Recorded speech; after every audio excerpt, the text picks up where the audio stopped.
This conversation about building up your blueprint. It's time to take it, cause time is wasted. Go grind and chase it, don't lose it. This generation need integration with information to move with. An inclination that is abiding in entertaining improvement. Yep. Hey, what's going on, ladies and gentlemen? Welcome to another dope episode of the Respect My Blueprint podcast, where we give you the blueprint on how to do shit around here. Okay, ladies and gentlemen. And today I'm super excited with my guest today. We are traveling all halfway across the world to Dubai. Today's guest is, coming to us from the wonderful land of Dubai. And I have a special guest for all of my real estate entrepreneurs, my real estate investors. I got a special gem here because we are going to talk about the deal making when it comes into real estate. Okay.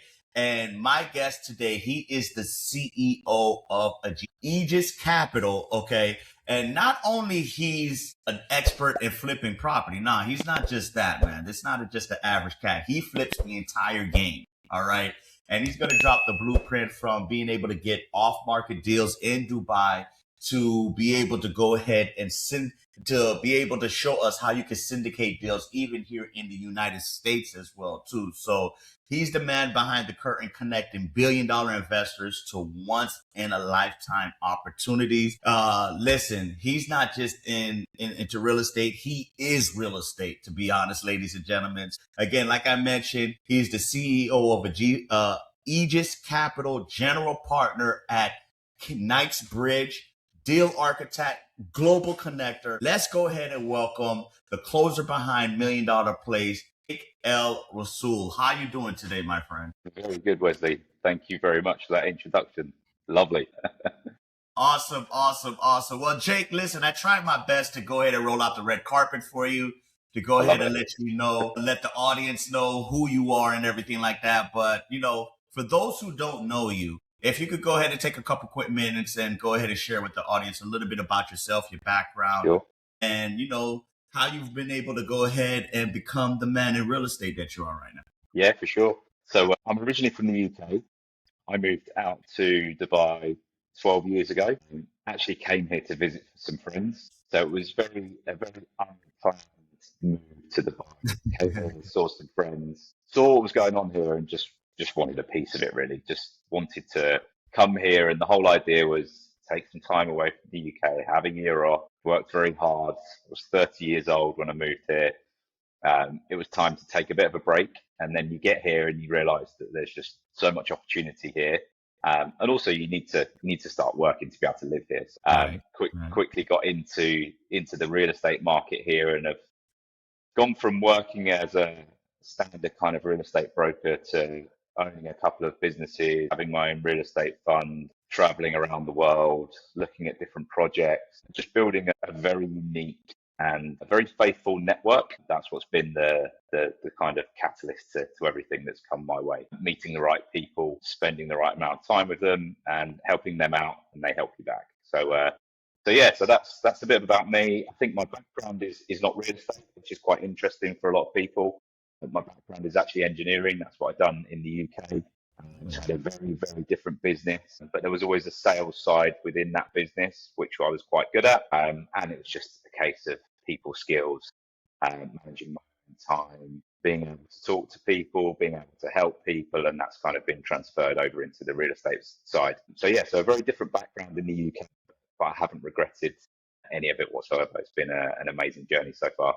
Okay, awesome. So, man, that must have been a huge transition going, like you just mentioned, going from the UK to Dubai. Dubai, obviously, a lot more affluent for the small country that it is, right? So you said something that was pretty on point where, you have to work, right? Because if you don't work and make money there, you can quickly realize the lifestyle you want there is not the best, right? Exactly. So let me ask you how different it is in real estate in Dubai versus the UK. It's very different. So Dubai, just business in general, is very different. I think anyone that knows anyone from the UK is we're quite kind of structured when you're from the UK, quite conservative. I mean, we'll queue up in lines, right? So we do everything in a set way. You come to Dubai and it's very different. You know, it's very off the cuff.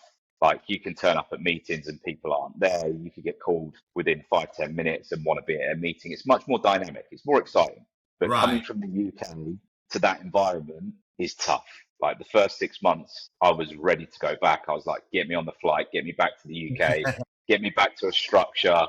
I can't keep going to meetings and people aren't there, or they want to turn up 2 hours late. And there was just no structure. It killed me, to be honest. It was just breaking me in half. But once you get through that and you start to understand how this place works, and you're dealing with lots of different nationalities from lots of different backgrounds that are used to working in lots of different ways. When you start to understand that and understand how different people work, it's actually quite good and it becomes quite exciting and it's not predictable.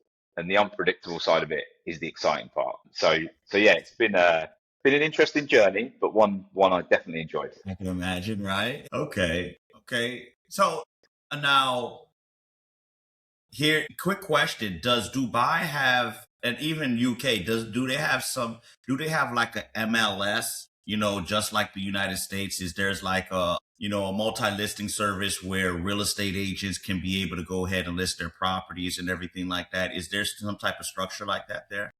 Yeah, yeah. So that's quite interesting, actually. So yeah, the UK, you've got something called Rightmove. You can put your properties on there. You can look at properties. You can look at data.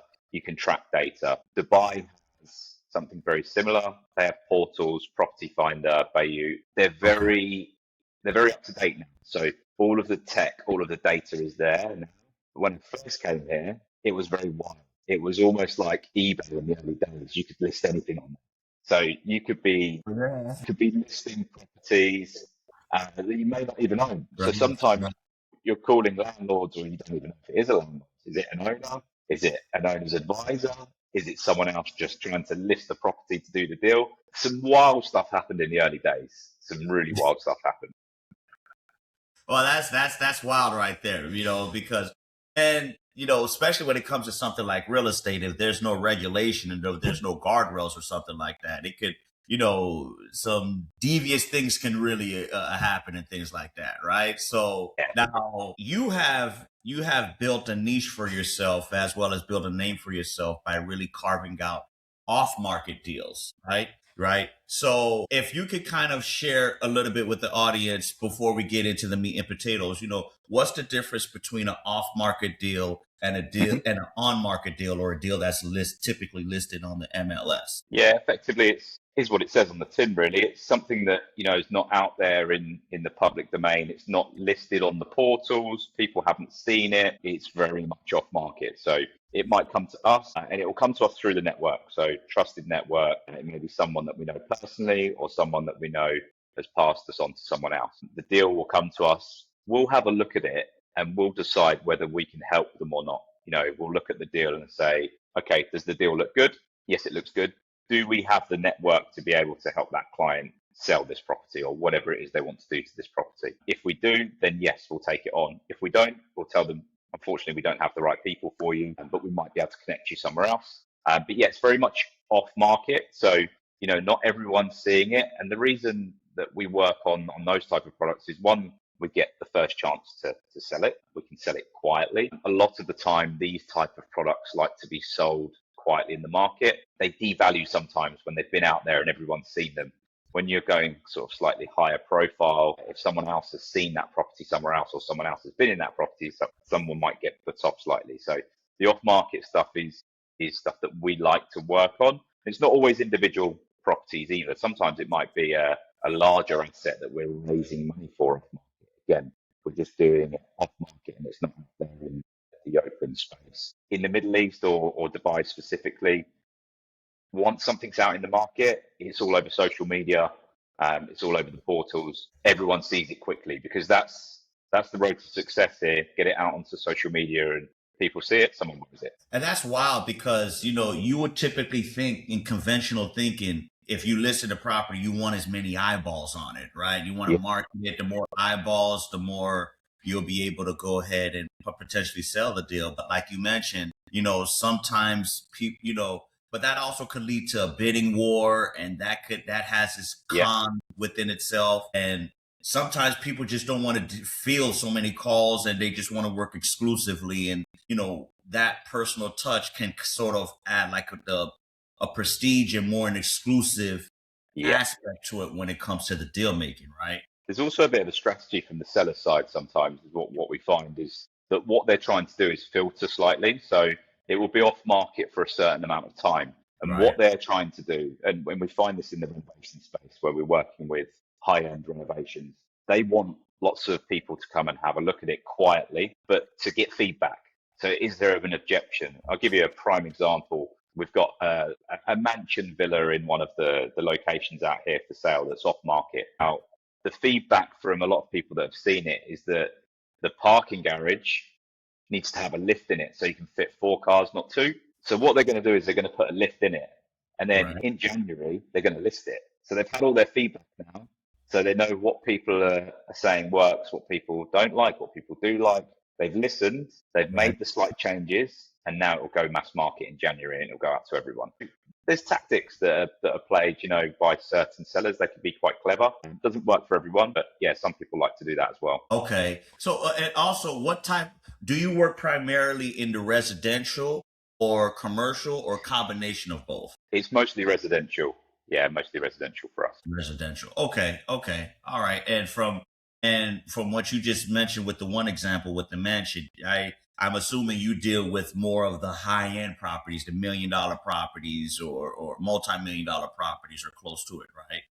We actually do everything. So we do everything from your individual investor-led studio all the way up to your multi-million-dollar villa or private villa that might be built from scratch. So we work on everything. The smaller units are great for our overseas investors. We have a good investor bank that just want to pick up single units that they're just buying to rent out. And so we do plenty of those deals as well as the larger ones. Okay. Awesome. So now that you've explained the difference between an off-market deal and an on-market deal, right? Off-market deals, well, let me ask this question before I ask this follow-up. How difficult it is to be able to find an off-market deal, right? Because obviously that's the whole point, that is not on the market, and you have to, I guess, either the seller has to exclusively come to you, or you have to have some type of strategy or team to kind of find these deals and get them to work with you. So how difficult is that? It can be tough.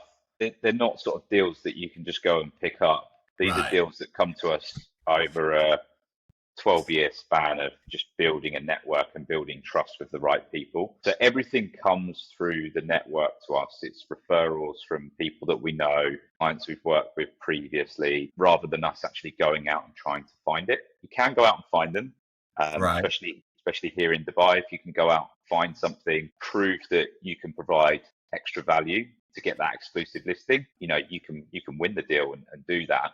But you always need something a little bit different. For us, we've got very much an international network. We're not just Dubai based. We've worked across the whole world and we've done deals across the world. We've got investors all over the world. So that attracts people. And we also have niche partners who we work with. Like one partner in the UK that just deals with professional sports players. He's got a closed network. Anything that goes to his network, only his network see. So we've got these pockets of partners, and we do partner with people. We've got a partner in Brazil, we've got a partner in the US, we've got a partner in the UK.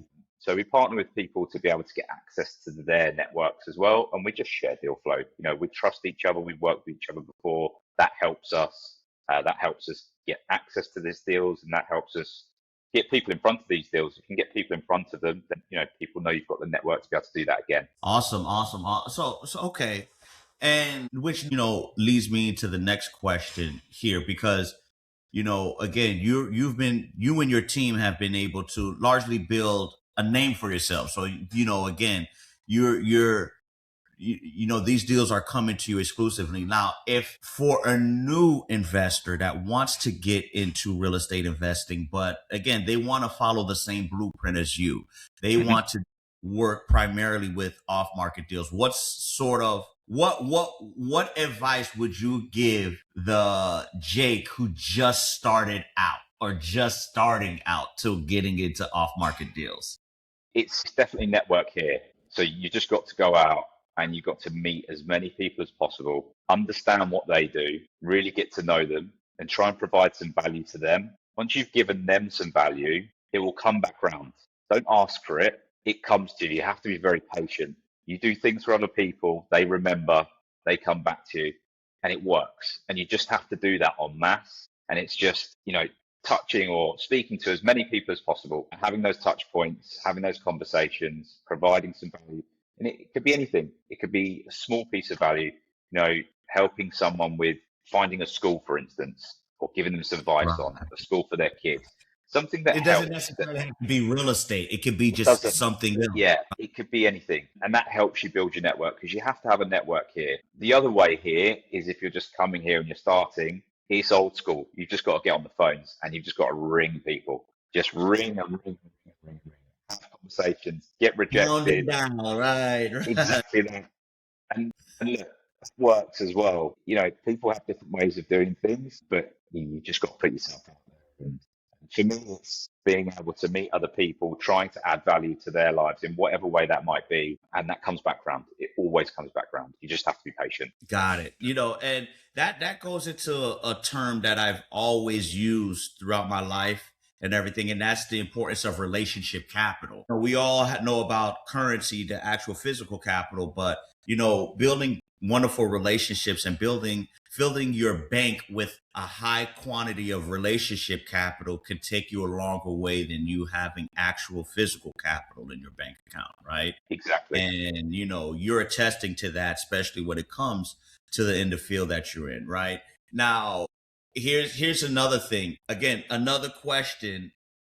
The experienced 12, the decade plus veteran Jake would we're gonna go back in time to the brand new Jake getting into the game, right? If you're the brand new Jake getting into the game, now you shared with us the advice you would give the brand new Jake, but what's some of the tools would the brand new Jake need in order to get? So we know you would have to build relationships, but Yep. do you need to have a certain amount of capital? Do you need to have an investment banker on staff? Do you need to have a general contractor on staff? What's some of the things somebody brand new they would need to be able to do the same blueprint as you? The most important part is to get educated on the market. It's understanding the market. There's so much free information out there for you to digest and understand the market. Educate yourself on the market, become an expert. Keep it very simple. Focus on one product, one location. If you're looking at Dubai's so small, but it's also so big. Focus on one area, become the expert of that area, get to understand it. Then you've got the knowledge base. Then you start to speak to people. People buy into you, they understand you. Then you can start picking up deals. In terms of what you need need very little. If you're working for a brokerage, you've got everything. You've got a platform. They've got the portals. You can put everything on there. You need to get a RERA license. They'll pay for you to have the license. You go and do an exam.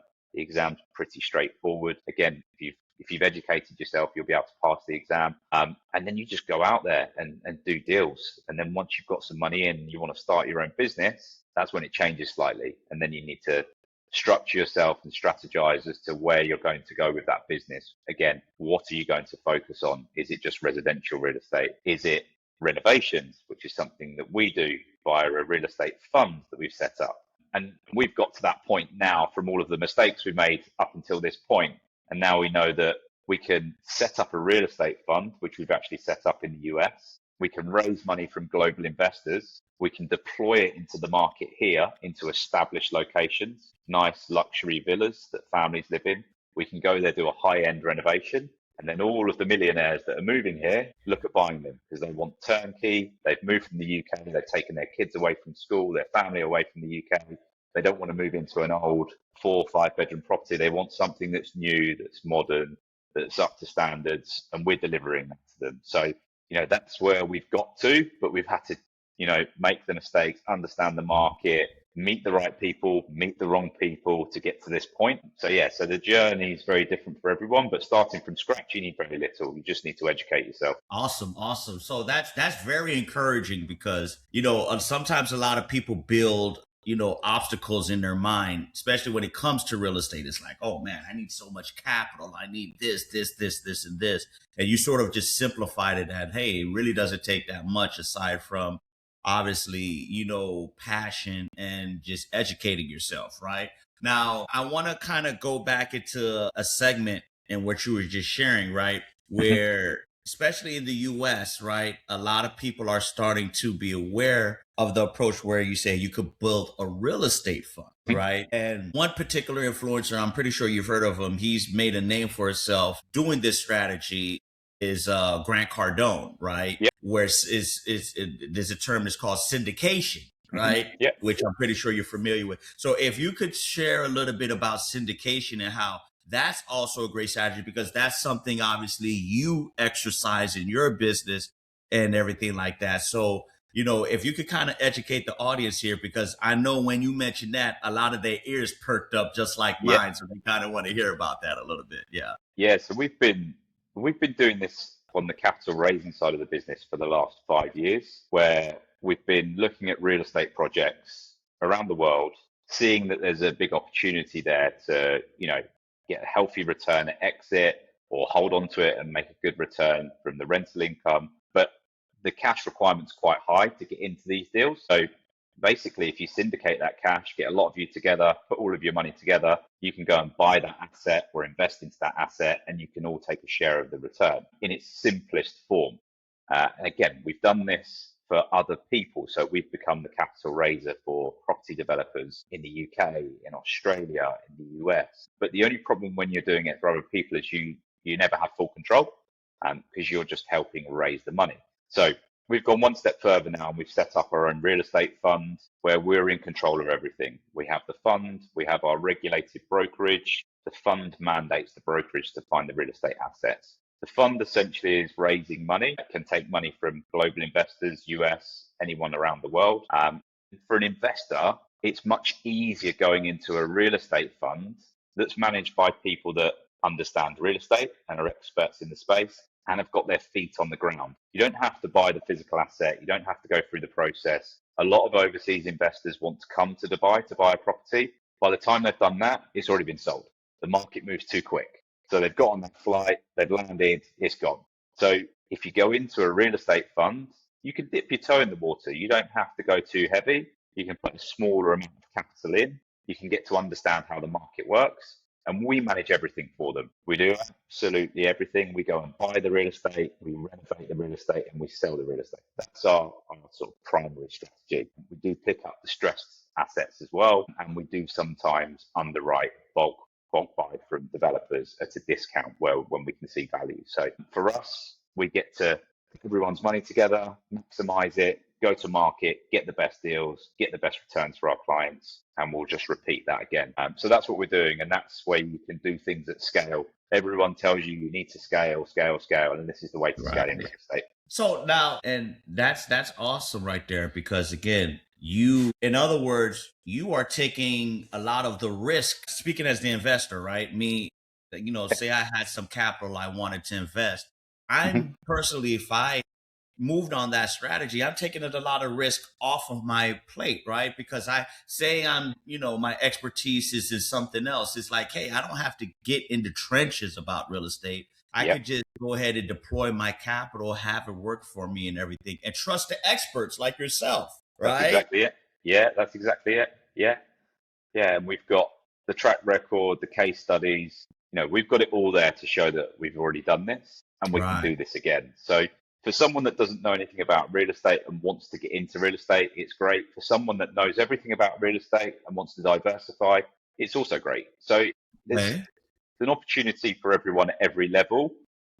It's just understanding us, what we do, how we work, and then we know the market and we can relay that to people, and we have our ears to the ground here. Once you've got, the best thing about this market is there's 30 or 1,000 real estate agents here. Once you have got a mandate from a fund to go and buy real estate, you've got the entire market behind you, because every broker wants to come and work with you because they know they're going to get paid on the deal. So suddenly you've got the money, you're the number one target for all the brokers. So we're going to see everything that's in the market very quickly. But we've got a very good network of good brokers who we work with, and they'll bring the deals to us. And then on the flip side, when it's ready and renovated, you've got the entire market to push it out to as well, because we'll pay them to sell it. Got it. Okay. So now let me ask you a question. Is there's say I'm an investor. I want to go ahead and invest in a deal. Is there's a minimum amount that I need to come with, and is there's any requirements on my side that I need to have prior to be able to go ahead and invest? Yeah, there is. The minimum entry for our fund is $250,000. And you do have to be an accredited investor. Right. So it's a regulated fund, so there does need to be some accreditation from the investors. We have done syndicates where we can take $50,000 in, but on this one we have to take a slightly higher amount of capital. So yeah, they're the requirements. Okay. So that's it is funny because that's largely how it is here in the United States as well too. If you want to be able, you have to be an accredited investor, and there's a certain amount you have to be liquid to be able to go ahead and enter a fund, right? Yeah, all right. Exactly. And so, and of course I understand that, which, hold on, I do want to ask, what's your thoughts on that? Because in a way I understand it, but in another hand, I don't like it, because in a way it does block out those that want to get into real estate. Say, like, for instance, I don't have 250,000. May say I have 40,000. I'm not an accredited investor, but guess what? I've educated myself on YouTube. I know about real estate investing, but I want to be able to go ahead and get to that point. I want to get into a fund. Do you think those stipulations are somewhat harmful to opening up the gate for those who want to get in the game? They're outdated, in my opinion. They're very old school, outdated. Like you say, people are educated. If you can educate yourself enough to be able to go into a deal like this, you understand the risks. Right. I get it from the other side, where you can't be taking all of people's money. If they don't have that sort of money, they shouldn't be putting it into an investment. And sometimes people do go into these opportunities a little bit blind. It's a balancing act, and it's frustrating for some people that don't quite meet the accreditation, that feel that they would like to invest but can't invest.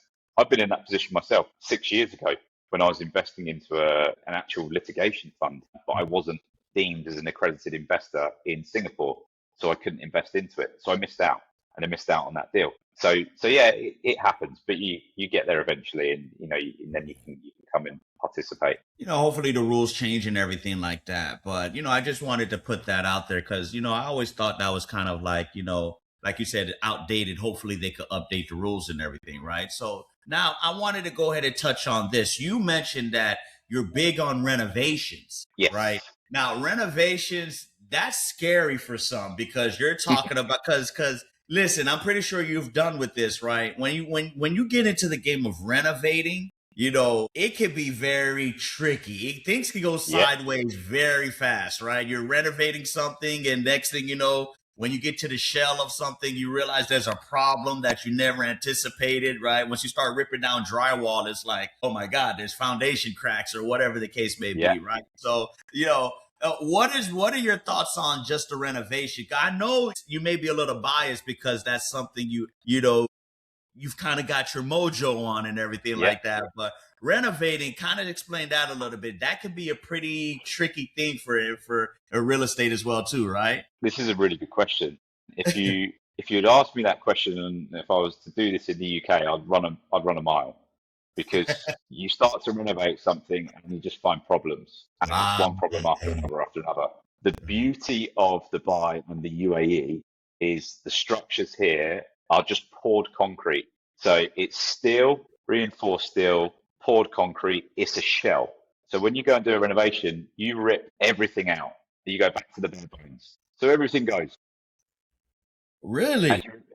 Pretty much, yeah. The only headache you have from time to time is if you're going to extend, and it's just getting the approval to extend. So approval sometimes can take time with different master developers, and there's a few stipulations as to what you can and what you can't do.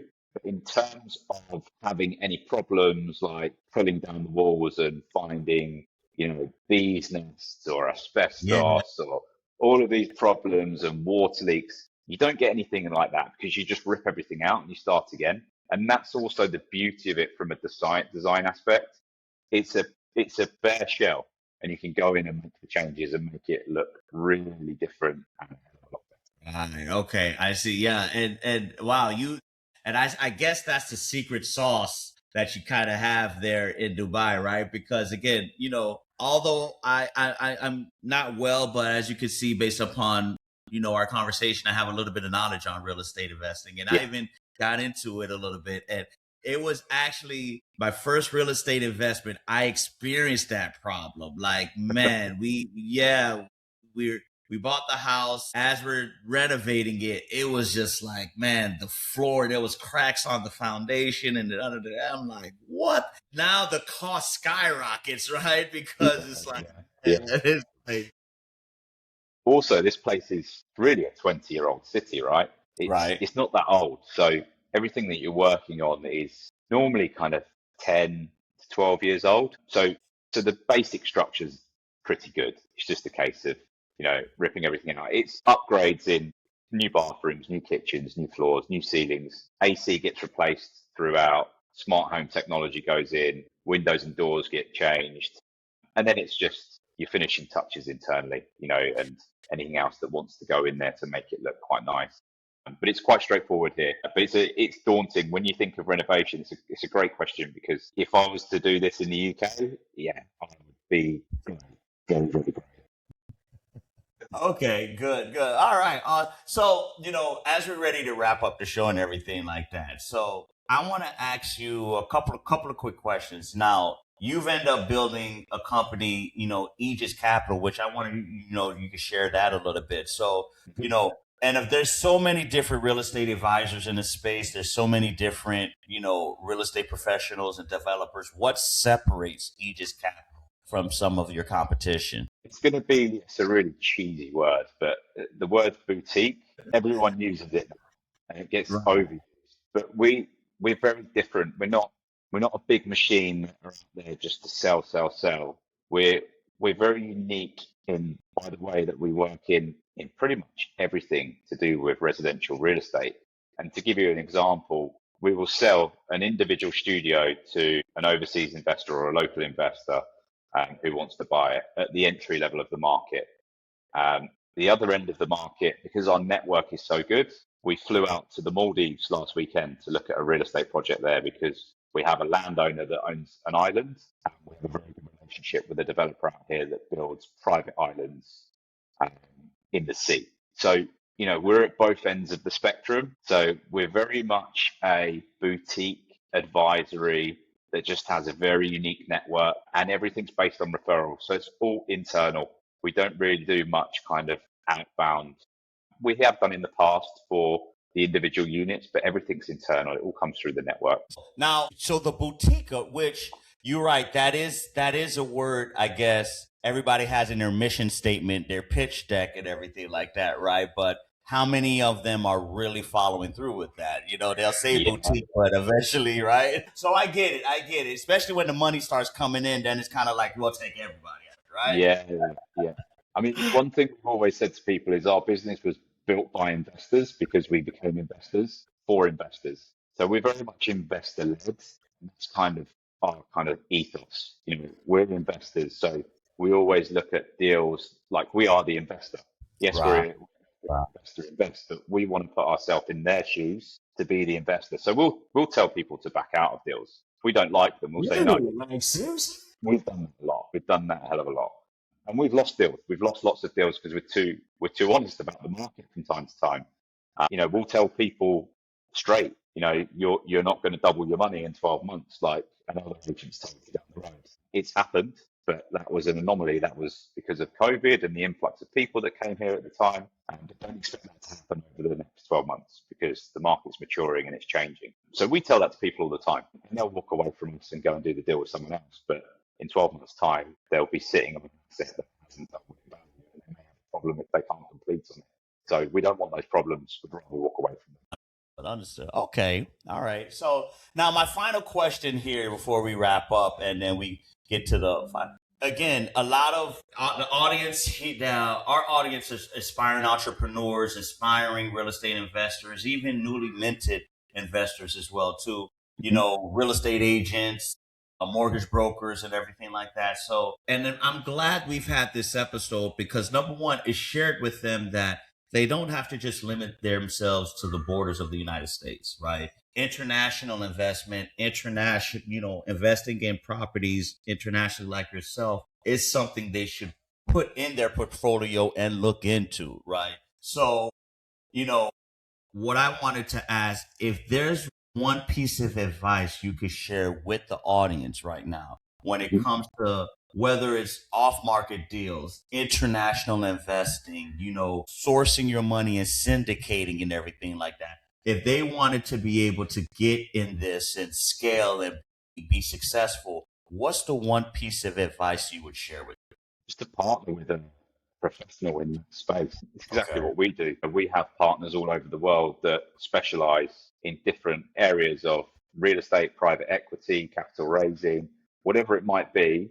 You know, they're the knowledge expert in that space, but we want to know them. We want to work with them, partner with them, use their knowledge base, and let them help you. You can help them with what you know. So I think just really, again, it's network. It's building network, building those partnerships, working with people that can help you. And then you can understand it, right? If you spend enough time with them, you can get to understand what they're doing. You can even ask them, you can tell them that you're going to do that. You know, I want to understand how you do things because I want to do the same. If you're open and honest, people are not going to be, you know, closed about that. They'll be open about it and they'll help you, especially in this part of the world. Everyone wants to help each other. Absolutely. Absolutely. You know, man, Jake, you've been phenomenal here. Before we wrap up, I want to give you the opportunity. I know you're working on, like you said, a fund that, you know, you're looking to go ahead, that you're actually looking to deploy here in the United States. So I know the audience definitely from today's conversation, they, you know, a lot of people probably want to reach out to you. How can the people in the audience that's watching this right now reach out to you? So the real estate fund is called the Aegis Growth Fund. We've actually set it up in Delaware. We're raising $30 million and we're going to deploy that into the Dubai market, into the luxury villa space where we're going to renovate them and sell them. It's a pure equity fund. It's a growth fund. So your money goes in on day one. You get all of your returns after 3 years. We're targeting a 23.97% IRR or 1.7x on your money. And that's us being conservative. We've got the financial models. We've got everything to support and back up those numbers. We'll welcome anyone that wants to have a look at it.